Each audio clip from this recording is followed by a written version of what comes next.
ኢራን ኒውክሊየር አላት እንዴ? ይሄን ባይዘው ተጠይቁኛላችሁ ብዬ ጠብቄ ነበር ግን ያልጠየቃችሁኝ ጥያቄ ነው። አሜሪካና እስራኤል በዚህ ጦርነት ላይ ፍላጎታቸው ምንድነው? ተደጋጋሚ የተናገርኩት ነገር ስለሆነ አጠር አድርጌ ልግለጸው። የሚፈልጉት አንደኛ የኢራንን ማዕከላዊ ባንክ መቆጣጠር ነው። ፔሪድ። ሌላ ምንም ፍላጎት የላቸው። ሁለተኛ የኢራንን ነዳጅ መቆጣጠር ነው። ለምን? ኢራን ከነ ቻይና ጋር ከነ ማናት ሩሲያ ጋር የምታከናውነው ግብይት ከነሱ ሲስተም ውጭ ሆኗል። ሊትራሊ ከነሱ ሲስተም ውጭ። ቬኔዙዌላ ላይ ሄደው ወደ ሲስተም አስገቡ፣ አገዛዙን ለወጡ። እንደን ቀሪ የነበረችው ብቸኛ በቃ የነበረችው ኢራን ነበረች። ኢራንንም ለዚህው ነገር አጫዋት ያንን ነገር እያከናወኑ ነው። ሌላ ምንም ምክንያት የለውም። ምንም የኢራን መንግስት ይወድቃል ብለህ ታስባለህ ወይ? it is very በጣም ከባድ ጥያቄ ነው ጥያቄ። የኢራን መንግስት በቀላሉ ከወደቀም በቀላሉ የሚወድቅ አይነት መንግስት አይደለም። እኔ ፐርሰናሊ ከጠየቃችሁኝ ማለት በጣም በብዙ ዋጋ መክፈል፣ በጣም በብዙ መስዋዕትነት፣ በብዙ እልቂት ሊወድቅ ይችላል። እንዲህ በቀላሉ እንዲህ በቃ በአየር ላይ ጥቃት ብቻ የአየር ላይ ድብደባ 4000 ድብደባዎችን አከናውኗል። 4000 ኢላማዎችን መተዋል። 6000 ኢላማዎችን መተዋል የሚሉ ዘገባዎች አሉ፣ መረጃዎች አሉ። እና አያቶላ ተገለዋል። ይሄ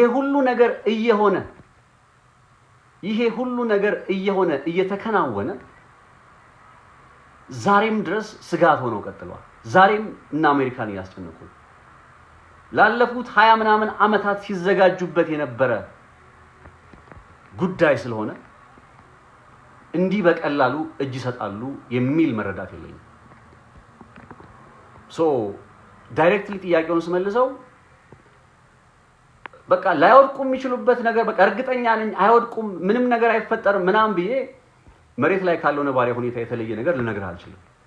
at the end of the day ግሬት ፓወር ነች አሜሪካ። ከዛ በጣም ደግሞ ሃይማኖታዊ ኮዝ አለኝ ምናምን የምትል የነ ኔታንያሁ አስተዳደር አለ። ኢራን ስትመጣ ሚድል ፓወር ነች። ነገሩ እየባሰ ከሄደ በዚህ ከና አሜሪካ ወገን የሚጨመሩ አካላት አሉ። በጣም ብዙ እነ አውስትራሊያን እያየናቸው ነው። ኔቶን ዝም ብለህ አስቡ አይደል? እነ ኔቶን አስባቸው። ቴንክ ዩ በጣም አሚር። እነዚህ ሁሉ የሚጠቃለሉ ከሆነ ኢራን ብቻዋን ስንት ነገር ትገጥማለች። እንደው የፈለገ ጠንካራ ቢሆኑ ዓለም ሁሉ ተባብሮ 40 ምናምን ሀገር ታስታውሳላችሁ ኢራቅ ላይ በ1991 እና 92 ላይ ነው ከኩዌት ጋር በነበረው የገልፍ ጦርነት በሚባለው ስንት ሀገር ነበር ዘምቶ የነበረው? 47 ሀገር ነው። ያኔ ባይዘው ኢትዮጵያም ነበረች መሰለኝ። እና በ91-92 ላይ ኢራቅና ኩዌት በነበራቸው ጦርነት ላይ ስንት ሀገር ተሰባስቦ ገብቶ እንደነበር መለስ ብላ አስታውስ። አሁንም እነዚህ ሀገራት ተሰባስበው አውሮፓዎቹ ተጨምረው ምናምን የሚመጣ ከሆነ የፈለገ ጠንካራ ብትሆን there will be a time በቃ አሁን የተመረተው እንትን መቼስ ዘላለማዊ አይሆንማ። የተመረተው የኢራን ሚሳኤልም ሆነ ድሮንም ሆነ ምናምን ዘላለማዊ አይደለም። በጣም ብዙ ዋጋ ግን ያስከፍላል። በጣም ብዙ ዋጋ፣ ብዙ መስዋዕትነት ያስከፍላል። በዓለም የጦርነት ታሪክ ያላየነውን አይነት ነገር ልንመለከት እንችላለን። የኢራን ህዝብ በአያቶላ መሞት ለምን ተደሰቱ? በጣም አሪፍ ጥያቄ ነው ሄኖክ። ቴንክ ዩ በጣም ለጥያቄው። የተደሰቱም አሉ፣ የተቃወሙም አሉ። ሁሉም ኢራናዊ አይደለም የተደሰተው። ኢራን ውስጥ እንደምታውቁት የነ አያቶላ አገዛዝ ከመምጣቱ በፊት ኢራን በንጉሳዊ ቤተሰብ ነበር የምትተዳደረው። አሁን ላይ ያ የንጉሳዊ ቤተሰብ ተመልሶ እንዲመጣ አሁን ላይ ያለው የነ አያቶላ አገዛዝን እንደ ጨቋኝ የሚቆጥሩ በጣም በርካታ ኢራናውያን አሉ። ስለዚህ እነዛ ኢራናውያን ምን ብለው ያስባሉ? የአያቶላህ መገደል ያስደስታቸዋል እነሱ ከሚፈልጉት አንፃር። ግን ደግሞ ከሚፈልጉት በጣም በብዙ ሺዎች የሚበልጡ በጣም ሚሊዮኖች ደግሞ በአያቶላህ ህልፈት ሀዘናቸውን ሲገልጹ አይተናል። እነ ጠቅላይ ሚኒስትር ቤንያሚን ኔታንያሁ እኮ ከዚህ በኋላ ኢራናውያን መንግስቱን ይገልብጡ ምናምን እያሉ የሚናገሩት እኮ ኦልሬዲ ስላለ ነው። የለም ተብሎ ሊካድ አይችልም። ይሄ ኢራን ውስጥ መከፈል አለ። ነገር ግን አሁን ከአያቶላህ ህልፈት በኋላ ደግሞ እና አሜሪካ እየወሰዱ ባለው እርምጃ አንድነታቸው ተጠናክሯል ይባላል። ገብቷቸዋል። ስለዚህ ኢራን ውስጥ ያለው አያቶላህ ሲሞት የተደሰቱት ሰዎች ቀድሞውኑ በአያቶላህ አገዛዝ ደስተኛ ያልሆኑ ነው። ሁሉም ኢራናዊ በቃ ለአያቶላህ አገዛዝ በቃ እጅ ሰጥቷል ወይም የአያቶላህን ፍላጎት ብቻ ነው የሚያንጸባርቀው ማለት አንችልም። ማህር ቴንክ ዩ፣ ኡመር ቴንክ ዩ። ሶ ኢራን ውስጥም እንደዛ አይነት አስተሳሰብ አለ። በቃ ኢራናውያን ሁሉ በቃ የአያቶላህ ደጋፊና ደጋፊ ብቻ ናቸው የሚባሉ አይደሉም። ሩሲያዎች ሁሉ የቭላዲሚር ፑቲን ደጋፊ ናቸው እንዴ? አይደሉም። ሁሌ በየሀገሩ መሐመድ ቴንክ ዩ ሁሌ በየሀገሩ እንዲህ አይነት መከፋፈሎች አሉ። ሶ ኢራን ውስጥም እንደዛ አይነት ነገር መኖሩ የሚያስገርም አይደለም። ኢራን ኒውክሊየር አላት እንዴ? ይሄን ባይዘው ተጠይቁኛላችሁ ብዬ ጠብቄ ነበር፣ ግን ያልጠየቃችሁኝ ጥያቄ ነው። አብዱ ቴንክ ዩ። ምክንያቱም ስለ ኒውክሊየር እናወራለን ምናምን ስላችሁ አንዱ እናወራልበት እንችላለን ብዬ አስቤ የነበረው ጉዳይ ይሄ ነው። የተዘጋጀሁበትም ጉዳይ እሱ ነበር።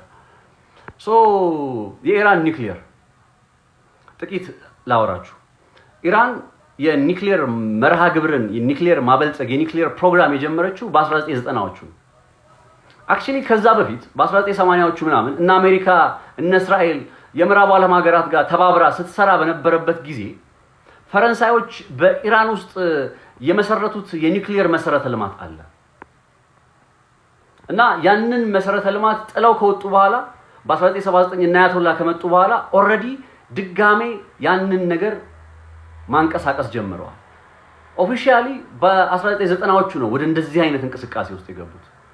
ከዛ ግን በ2000 እንደ አውሮፓውያን አቆጣጠር በሳተላይት ምስል አሩክ የተባለ በሚጠራ የኢራን አካባቢ ውስጥ ሚስጥራ የሆነ የኒውክሊየር ማብላያ ፕሮግራም እየተከናወነ እንደሆነ ተደረሰበት በሳተላይት ምስል። ከዛ ኢሚዲየትሊ እርምጃ መውሰድ ጀመሩ፣ ማዕቀብ መጣል ኢራን ላይ ይሄን ነገር እንድታቆም። ከዛ ከ2003 እንደ አውሮፓውያን አቆጣጠር እስከ 2007 ምናምን አካባቢ ያሉት አመታት ኢራን ከምዕራቡ ዓለም ጋር በተለይ ከነ ጀርመን ከነ እንግሊዝ ከነ ፈረንሳይ ምናምን ጋር ተነጋግራ የኒውክሊየር መሰረተ ልማት ጉዳዩን ሆልድ አድርጋው ቆየች። ያንን ነገር በማከናወኗ በተወሰነ መልኩ ያው አሁን በዛ ሰዓት ታስታውሱ ከሆነ እና አህመዲ ነጃድ 2005 ምናምን ላይ የሚናገሯቸው ነገሮች ታስታውሳላችሁ። ግን ስቲል በዛ ሞመንት ላይም የኒውክሊየር መርሃ ግብራቸውን ሆልድ አድርገው ነበር። ከዛ የዓለም አቀፉ ማህበረሰብ ቃል በሚገባላቸው ልክ ግን ማዕቀብ ያነሳላቸው። ያ ጉዳይ ድጋሜ ኢራን ወደ ኒውክሊየር መርሃ ግብር እንድትመለስ በተለይ ከ2009 በኋላ ባሉት አመታት ወደ ኒውክሊየር መርሃ ግብር እንድትመለስ አደረጋት። ኒውክሊየር ማበልጸግ። በዛ ሞመንት ግን ምንም አይነት የበለጸገ ዩራኒየም ኢራን ውስጥ አልነበረም። ከዛ 2015 እንደ አውሮፓውያን አቆጣጠር ላይ JCPOA በሚባለው እነ ባራክ ኦባማ በነበሩበት የስልጣን ጊዜ ማለት ነው። JCPOA የሚባል ሩሲያም ቻይናም ሌሎችም የምዕራብ ዓለም ሀገራት ተጨምረው ስምምነት አደረጉ። ምን አይነት ስምምነት? ኢራን የምታበለጽገው የዩራኒየም መጠን ከ3 ከመቶ በላይ የበለጸገ እንዳይሆን የሚል አይነት ስምምነት 3.75 እንደዚህ ከዛ በላይ እንዳይሆን የሚል ስምምነት አደረጉ። ማዕቀቦችን በተወሰነ መነሳት ጀመሩ። ኢራኖች በዚህ ስምምነት ላይ ተገዢ ሆነው ባራክ ኦባማ ጋር በተፈራረሙት አሜሪካ ጋር የተፈራረሙትን ስምምነት ተገዢ ሆነው እስከ 2020 ድረስ መጡ።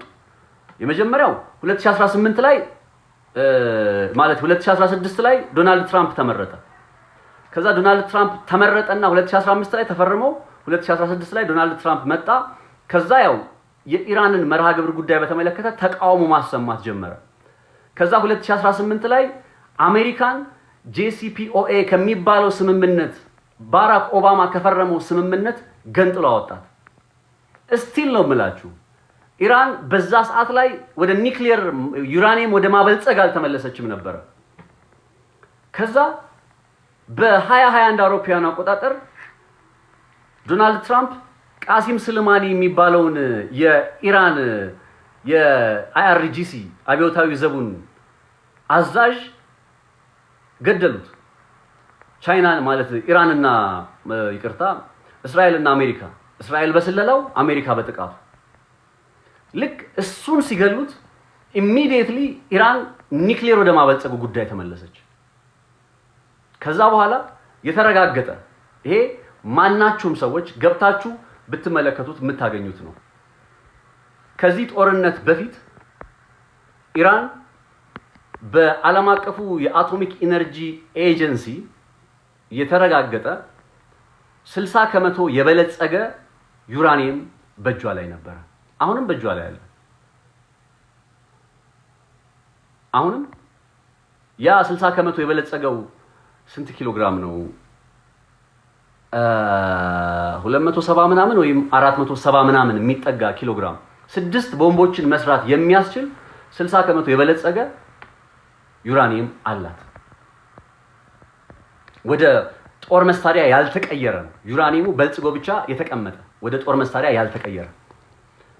አሁን አንደኛው እኮና አሜሪካ የሚሉት ነገር ኢራንን ባይዘው ይልስጣችሁ ብላቸው ነበር፣ ውሰዱት ብላ ነበር ኦልሞስት። እና አሜሪካም አሁን ገብተን ያንን ነገር መውሰድ አለብን የሚል አቋም አላቸው። ኢራን ዌፐናይዝድ አደረገችው፣ ወደ ጦር መሳሪያ አልቀየረችው። መታወቅ ያለበት ነገር በኒውክሊየር ጦር መሳሪያ በኒውክሊየር መርሃ ግብሯ ጉዳይ ኢራን የምትገለጸው በዚህ መልኩ ነው። የዓለም አቀፉ የአቶሚክ ኢነርጂ ኤጀንሲ IAEA ባረጋገጠው መሰረት 60% የበለጸገ ዩራኒየም እጇ ላይ ነበረ። አሜሪካ በዚህ ጦርነት ምን አሳክታለች? አሜሪካ በዚህ ጦርነት ምን አሳክታለች መሰላችሁ? አንደኛ ያሳካችው ነገር እና አያቶላህ ምናምን ገላለች።